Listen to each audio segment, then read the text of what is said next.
Hello friends, কেমন আছেন সবাই? এস সাগর ব্লগে আপনাদের অনেক অনেক স্বাগত। আজ খুব সুন্দর একটি মজার ঘটনা ঘটেছে।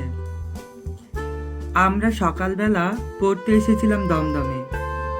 সেখান থেকে আমরা কয়েকজন বন্ধু বান্ধবী মিলে ঠিক করলাম পাশেই আছে কলকাতা পাটবাড়ি, তাই আমরা চলে এলাম।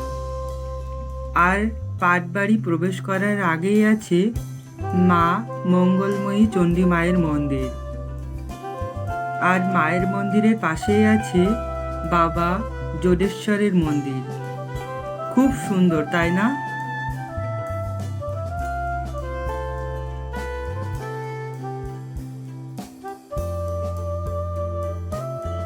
অবশেষে আমরা চলে এলাম শ্রী শ্রী পাটবাড়ি আশ্রমে।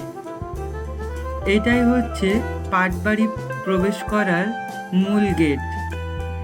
চলুন আমরা এবার ভেতরে প্রবেশ করি। কিন্তু একটা সমস্যা হয়ে গিয়েছে, আমরা মনে হয় অনেকটা দেরি করে ফেলেছি। এখন মনে হয় মন্দিরগুলো বন্ধই হয়ে গিয়েছে দরজা।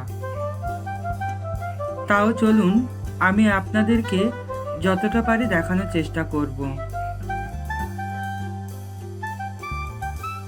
আমরা ভেতরে প্রবেশ করলাম। ভেতরে প্রবেশ করার সাথে সাথেই আমাদের চোখে পড়ল শ্রী শ্রী ভাগবত চতুষ্পাঠী। এই যে চতুষ্পাঠীটি দেখলেন, এটি শ্রীমতী মহারানী দাসী কর্তৃক নির্মিত। আমরা আরেকটু সামনে এগিয়ে এলাম। এগিয়ে আসতেই আমাদের চোখে পড়ল শ্রী শ্রী গৌরাঙ্গ গ্রন্থ মন্দির। আর এখানেই আছে এখানকার মূল অফিসটিও, যেখানে সমস্ত ভোগের কুপন ও নানা রকম অফিসের কাজকর্ম করা হয়। আর এই গ্রন্থ মন্দিরের সামনেই আছে কুমার হরপ্রসাদ রায়ের খুব সুন্দর একটি স্ট্যাচু। আর আমার ফ্রেন্ডরাও আছে আমার সাথে। সকাল থেকে প্রচুর বৃষ্টি হচ্ছে, সেই জন্য এখন মানুষের সংখ্যাও অনেক কম। দেখুন, সামনে তো দুর্গাপুজো, তাই এখানে দুর্গাপুজোর প্যান্ডেলও রেডি করা হয়ে গিয়েছে। খুব সুন্দর লাগছে, আর কালার দুটিও খুবই সুন্দর।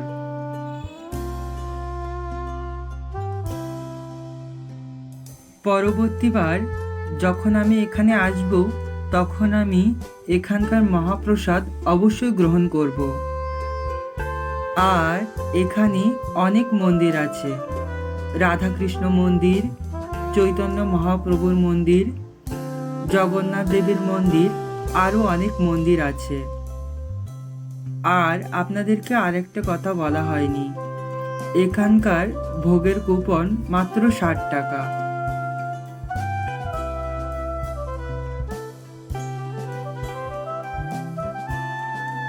দেখুন, এখানে একটি রথ রাখা আছে, খুব সুন্দর, তাই না?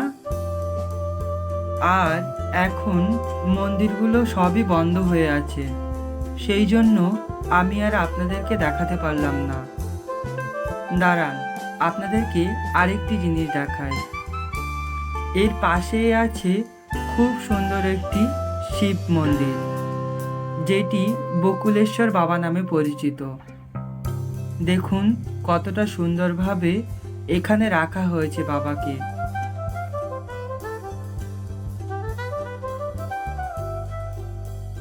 মন্দিরগুলো যদি খোলা থাকতো তাহলে হয়তো আরো ভালো লাগতো। চলুন তাহলে আমরা এবার ফিরি।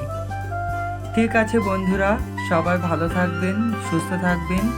আর আমার ব্লগটি যদি আপনাদের ভালো লেগে থাকে, একটি লাইক, কমেন্ট আর শেয়ার করতে একদম ভুলবেন না। Thank you.